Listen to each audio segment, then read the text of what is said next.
नमस्कार, मैं हूं प्रवीण पंकज और आज मैं एक नया चैप्टर शुरू करने जा रहा हूं रीजनिंग का। हम लोग ने पिछले 3-4 क्लासेज में सीटिंग अरेंजमेंट का, जिसमें सर्कुलर अरेंजमेंट, पैरेलल रोज अरेंजमेंट, सारे प्रकार के क्वेश्चन हमने देख लिया और अच्छे अच्छे क्वेश्चन किए हैं। मुझे लगता है कि अब आप लोग को कहीं दिक्कत नहीं होगी, बस ज़रूरत है सिर्फ प्रैक्टिस की। चलिए एक क्वेश्चन देखते हैं। जब भी इस प्रकार क्वेश्चन है जिसमें कि सिंबल्स यूज किया हुआ रहता है और फिर उसके रेफरेंस में दिया जाता है कि इसका मतलब ये है, इसका मतलब ये है, तो उसको कैसे प्रोसीड करते हैं। एक्चुअली ये क्वेश्चन ज़्यादा लेंदी नहीं होता और ज़्यादा टफ भी नहीं होता, लेकिन इसको में जब ये ब्लड रिलेशन मिला देते हैं तो थोड़ा सा अच्छा क्वेश्चन बनता है। ये भी एक अच्छा क्वेश्चन है। देखिए क्या दिया हुआ। In the following question the symbol hash and @ $, percentage, C are used with the following meanings as illustrated below. Study the following information and answer the given question. देखिए A @ B का मतलब है A is child of B, C का मतलब है A is parent of B, percentage का मतलब है A is father in law of B, and का मतलब है ब्रदर इन लॉ, डॉलर का मतलब है ब्रदर, स्टार का मतलब है वाइफ, हज का मतलब है सिस्टर इन लॉ। तो सबसे पहले तो इसमें ब्लड रिलेशन मिलाया हुआ है, तो ब्लड रिलेशन के लिए सबसे पहले मैं थोड़ा सा बता देता हूँ कि ब्लड रिलेशन में एक्चुअली करते क्या है। जैसे देखिए यहाँ पर सपोज ये ए है या फिर ऐसे मान लेते हैं, यहाँ पर मान लीजिए कि सन है, तो इसमें एक्चुअली जो है ना जनरेशन गैप को हम लोग देखते हैं। किसको देखते हैं? Generation gap. जनरेशन गैप का कॉन्सेप्ट यूज करते हैं। जैसे देखिए ये सन है, इसकी कोई सिस्टर होगी, सेम जनरेशन में है इसलिए सेम लेवल पर रखेंगे। इसके कोई पेरेंट होंगे तो एक लेवल ऊपर कर देंगे, फिर इसके ही पेरेंट रहेंगे तो ये पेरेंट होगा। ये सिस्टर है, इसके हस्बैंड होंगे,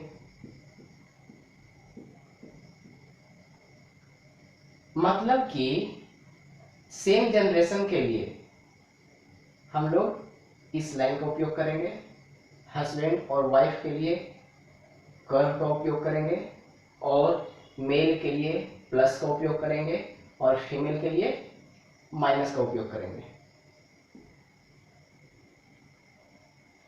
तो इसमें इसको टिप्स के रूप में लिख सकता हूं मैं।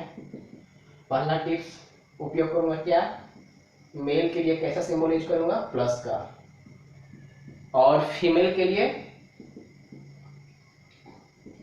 माइनस सिंबल यूज करूंगा, और बाकी के लिए स्ट्रेट लाइन, अदर्स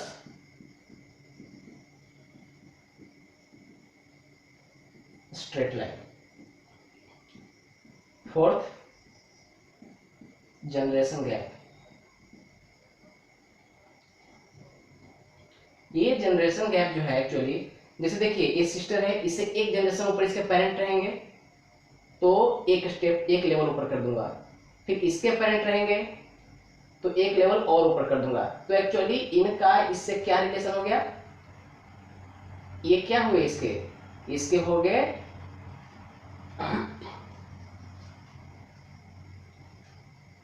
ये हो गया आपका ग्रैंड डॉटर, ग्रैंड डॉटर, और ये क्या हो गया? क्योंकि ये सन है तो ये हो जाएगा आपका ग्रैंड सन।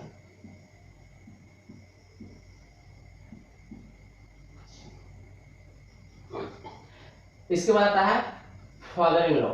तो फादर इन लॉ एक्चुअली क्या रहेगा? फादर इन लॉ, इसके अगर देखते हैं इसके फादर इन लॉ कौन होंगे? जो इनके हस्बैंड है उनके जो पेरेंट रहेंगे यही तो फादर इन लॉ रहेंगे, जिसको हिंदी में बोलते हैं क्या? ससुर जी। तो ये क्या हो गया? ये पेरेंट रहेंगे।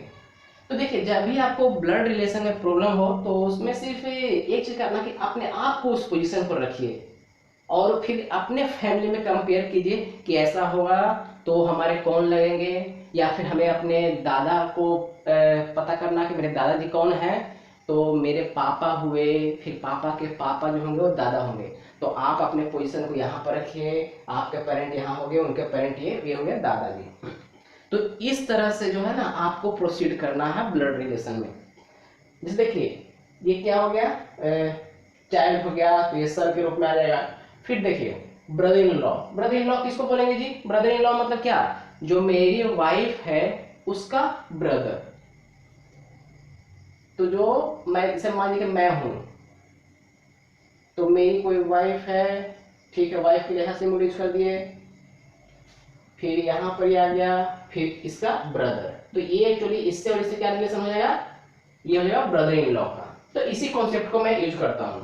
और दूसरी बात, जब भी ऐसा क्वेश्चन रहे तो इसमें से किसी एक को फिक्स करना पड़ेगा। या तो आप ए को फिक्स कीजिए या फिर बी को फिक्स कीजिए और उसके रेफरेंस में लेके चलिए। जैसे सर्कुलर अरेंजमेंट में हमने क्या देखा था, सर्कुलर अरेंजमेंट में एक्चुअली हमने देखा था कि किसी एक को फिक्स करना पड़ता था। जैसे अगर अंदर की ओर है, कुछ बाहर की ओर है, तो एज्यूम हम लोग करते थे क्या चीज, रेफरेंस लेकर के कि सब लोग अंदर की ओर देख रहे हैं। उसी तरह से यहाँ भी हम लोग क्या करेंगे, एक रेफरेंस लेंगे।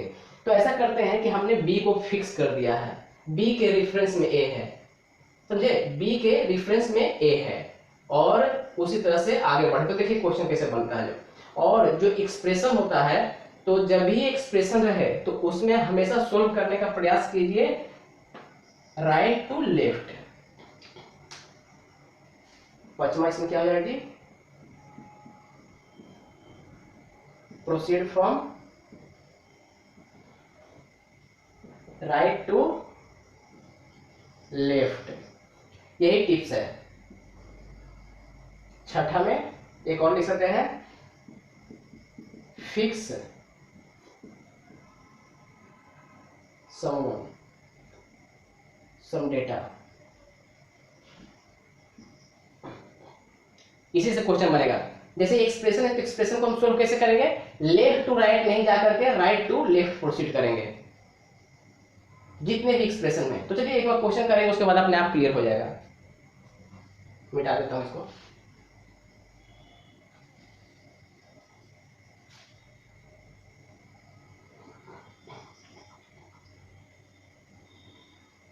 चलिए देखिए इसमें क्या दिया हुआ है, एट द रेट किसके लिए है जी, चाइल्ड के लिए है, ठीक है।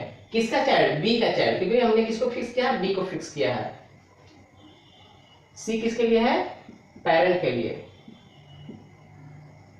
Percentage father in law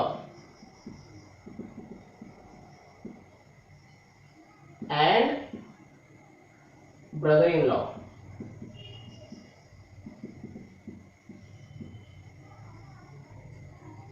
dollar brother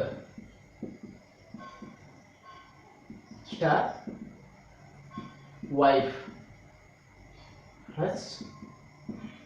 sister in law. चलिए इतना मेरा हो गया। अब देखिए क्वेश्चन, ये एक्सप्रेशन को लेते हैं, एक एक्सप्रेशन दीजिए कोई भी।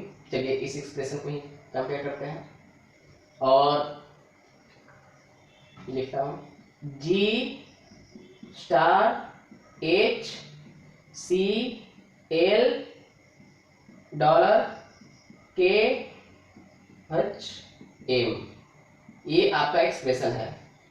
तो मैंने टिप्स क्या बताया है, हमेशा प्रोसीड करना है कैसे, राइट टू लेफ्ट। चलिए प्रोसीड कीजिए। एम और के क्या है, हज के लिए क्या है, सिस्टर इन लॉ। तो के सिस्टर इन लॉ है किसका, एम का। तो एम का सिस्टर इन लॉ कैसे बनेगा जी, एम है उसकी वाइफ और इसका सिस्टर, और यहां पर क्या हो गया, ये के है। चलिए इसको नीचे लिखिए, ये हो गया आपका के और ये क्या है, माइनस है। तभी ना के जो है कि सिस्टर इन लॉ रहेगा। जब भी मैंने क्या बोला, सर्कुलर अरेंजमेंट में भी मैंने यही बताया था कि आपको अपने आप को इन्वॉल्व करना पड़ेगा। इसमें तो कुछ ज्यादा ही इन्वॉल्व करना पड़ेगा, आप अपने आप को समझिए। जैसे मैं समझता हूँ, मैं यहाँ हूँ तो मेरी सिस्टर इन लॉ क्या होगी, मेरी वाइफ और वाइफ की सिस्टर, सिस्टर इन लॉ। चलिए ये कंप्लीट हो गया। फिर उसके बाद क्या है जी, डॉलर, किसके किसके बीच में रिलेशन आया है, इसके इसके बीच में। जब इसको देखूंगा तो बाकी सब भूल जाऊंगा। ऐसा नहीं कि सब कुछ लेकर के चल रहा हूं, नहीं, क्योंकि ये कंप्लीट हो चुका है इसलिए इसे छोड़ दूंगा। अब उसके जस्ट नेक्स्ट टर्म को देखूंगा तो क्या है, उस पर डॉलर, डॉलर क्या है, ब्रदर। एल क्या है, के का ब्रदर है। एल क्या है, के का ब्रदर है। तो ब्रदर के कौन साइन बताया हूं, प्लस साइन में है। फिर उसके बाद क्या है, सी, सी क्या है, पेरेंट। किसका पेरेंट है, एच एल के पेरेंट है। चलिए पेरेंट लिए जनरेशन गैप, एच पेरेंट है। पेरेंट का पता नहीं है वो मेल है फीमेल है, माता हो सकते हैं, पिताजी भी हो सकते हैं, कुछ भी हो सकते हैं। चलिए अब जी, जी स्टार क्या है, जी क्या है जी, वाइफ है एच का। तो जी जब माइनस हो जाएगा तो ये ऑटोमेटिक क्या हो जाएगा, प्लस हो जाएगा, तभी तो हस्बैंड वाइफ होंगे। चलिए ये हमारा एक कंप्लीट हो गया। क्वेश्चन आगे देखिए क्या लिखा है, यदि ये एक्सप्रेशन सही है तो then who among the following is daughter in law of G. G का डॉटर इन लॉ कौन होगा अगर के अनमैरिड है। देखो बाबा यहाँ पर के अनमैरिड है तो डॉटर इन लॉ मतलब क्या, अगर मैं अपने आप को रखता हूँ पेरेंट रूप में तो मेरा जो बेटा होगा उसकी वाइफ जो होगी वही डॉटर इन लॉ होगी, ठीक है ना। तो ये पेयर है, इसका बेटा कौन है, एल, और फिर एल, एल के बाद क्या है जी, एल, और एल का क्या है आपका जो वाइफ होगी वही ना होगा। जैसे मैं हूं, मेरी जो वाइफ है, सॉरी मेरा जो बेटा है उसकी वाइफ जो है वही होगी डॉटर इन लॉ। तो ये तो पेरेंट हो गए, इसका बेटा कौन हो गया, एल हो गया। अब इसका वाइफ कौन होगा, ये दोनों में क्या है रिलेशन, ब्रदर सिस्टर का है। तो वाइफ का रिलेशन किसके साथ होगा, मैंने क्या बताया था, वाइफ के लिए हम लोग कर्व का यूज करेंगे। और के एक्चुअली क्या है, अनमैरिड है, तो इसका कौन होगा जी, इसका जो ये जो शादी हुआ है एक्चुअली ये किसके साथ शादी हुआ है, एम के साथ। तो एम क्या है इसका, एम क्या है, एम ही है आपका क्या, डॉटर इन लॉ। तो इसका आंसर हो जाएगा एम, एम हो जाएगा डॉटर इन लॉ। चलिए अब आगे एक नजर फिर से देख लीजिए मैं क्या बताया था, क्या है फिर से, के हस एम। के क्या है, मैंने किसको बोला था इसको फिक्स करने के लिए, तो इसका मतलब क्या है, sister in law, sister in law है। तो देखिए एम हो गया, एम की सिस्टर और फिर उसके सिस्टर जो होगा, ये प्लस है ये एम है, मतलब कि अगर क्वेश्चन ये पूछता है कि एम की शादी किसके साथ हुई है तो एल के साथ हुई है, तभी तो होगा रिलेशन बनेगा। तो इसका आंसर हो जाएगा एम। चलिए ये पहला क्वेश्चन हो गया। दूसरा क्वेश्चन देखते हैं। दूसरा क्वेश्चन क्या दिया हुआ है, इफ द एक्सप्रेशन, इसमें क्या दिया हुआ है, P @Q C R star S, यदि ये सही है फिर P एंड S ये भी सही है और T परसेंटेज S ये सही है, तो इसका P और T में क्या रिलेशन होगा। तो सबसे पहले प्रोसीड करते हैं। एक्सप्रेशन लंबा है, कैसे शुरुआत करेंगे, राइट टू लेफ्ट की ओर। आर स्टार किस लिए है, वाइफ के लिए। तो देखिए आर वाइफ है किसकी, एस की, तो आर माइनस हो जाएगा ये प्लस हो जाएगा, तभी तो हस्बैंड वाइफ होगा। फिर सी, क्यू और सी के बीच में क्या है, सी, सी का मतलब क्या है, पेरेंट, मतलब क्यू क्या है, आर के पेरेंट है, क्यू आर के पेरेंट है। चलिए फिर @P और Q के बीच में क्या है, @ का मतलब क्या है, चाइल्ड, मतलब P क्या है, Q का चाइल्ड है, तो यहाँ पर Q चाइल्ड है, तो ये दोनों में सेम जनरेशन आ जाएगा। सॉरी यहाँ पर P हो जाएगा, P ये चाइल्ड और Q, एक ये मेरा हो गया। चलिए और P के बारे में मुझे पता नहीं है कि प्लस है माइनस है, इसलिए मैं इसको छोड़ दिया। देखिए P एंड S, P और S में फिर रिलेशन, एंड का मतलब क्या है, brother in law, brother in law. तो देखिए P है इसका ब्रदर इन लॉ, तो आप अपने आप को रखिए, आपके ब्रदर इन लॉ क्या होंगे? जैसे मैं हूं तो मेरी वाइफ और वाइफ के ब्रदर जो होंगे वो मेरे ब्रदर इन लॉ होंगे, समझे? तो P क्या है? ब्रदर इन लॉ है S का। तो चलिए S जैसे हो गया S, मैं हूं, मेरी वाइफ कोई रहेगी, इसका ब्रदर जो होगा वही ब्रदर इन लॉ। तो यहाँ पर क्या होगा? ये P, समझे? यहाँ पर हो जाएगा P, ये पॉजिटिव हो गया, तभी तो होगा। मैं, मेरी वाइफ और वाइफ का ब्रदर, इसमें P और S में रिलेशन हो गया ब्रदर इन लॉ। अब देखिए ये एक्सप्रेशन क्या बोल रहा है? सब एक्सप्रेशन सही है, तो यहाँ पर P का क्या मिल गया? क्या मिल गया? प्लस। तो यहाँ पर हो जाएगा P plus. Last T percentage S, percentage का मतलब है father in law. Father in law मेरे कौन होंगे? जैसे मैं हूं, मेरी वाइफ रहेगी और उसके पिताजी, तो हो जाएंगे फादर इन लॉ। तो यहाँ पर क्या है जी? T is father in law of S।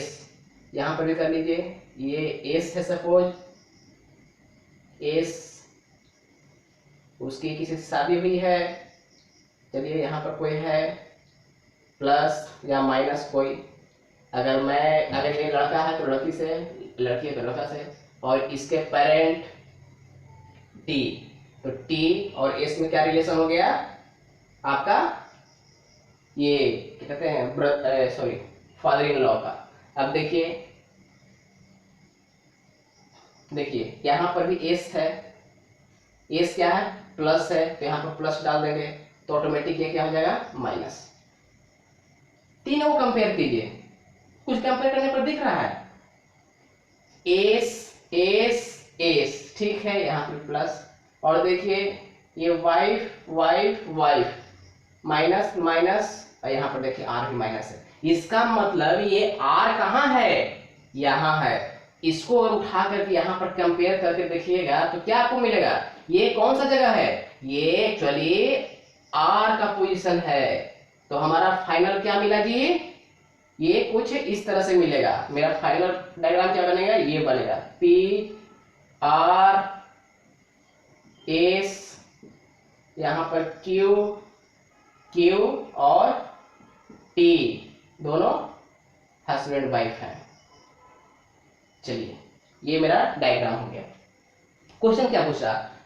Then how P is related to T।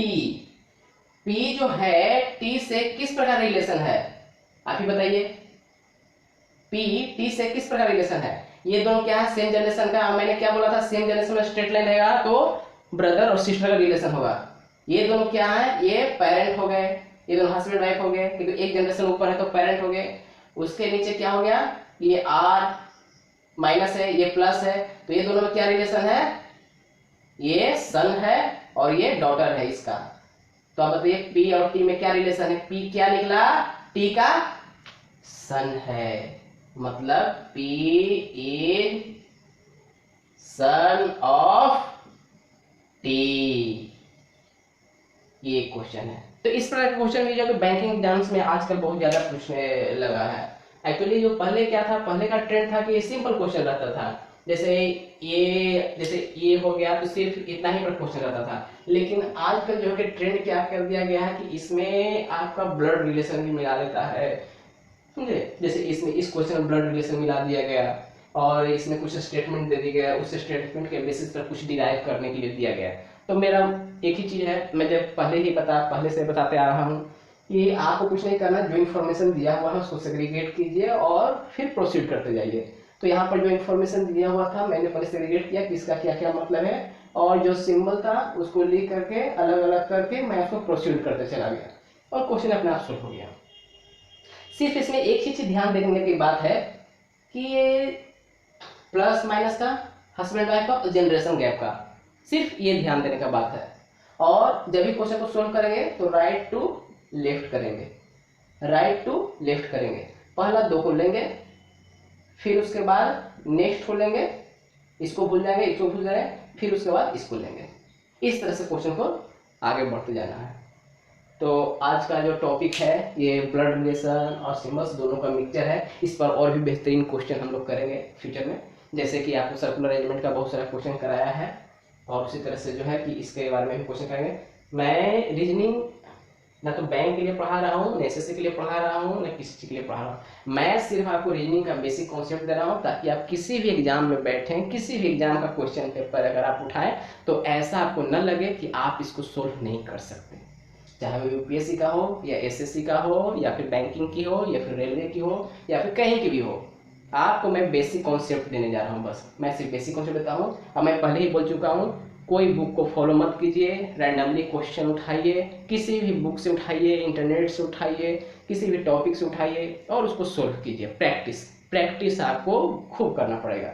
और जो कॉन्सेप्ट मैं बताया हूँ उस कॉन्सेप्ट को ध्यान में रखिए और प्रैक्टिस कीजिए, सिर्फ और सिर्फ प्रैक्टिस कीजिए। जैसे सर्कुलर अरेंजमेंट का पूरा खत्म हो चुका है, सर्कुलर अरेंजमेंट का आप क्वेश्चन उठाइए नेट से, कहीं से उठाइए, बहुत सारे साइट्स हैं और कोई खराब साइट नहीं होता, सब साइट अच्छे होते हैं, बस हर का लेवल अलग अलग होता है। तो आप उठाइए और क्वेश्चन को सोल्व कीजिए। आज का क्लास यहीं पर समाप्त करते हैं, धन्यवाद।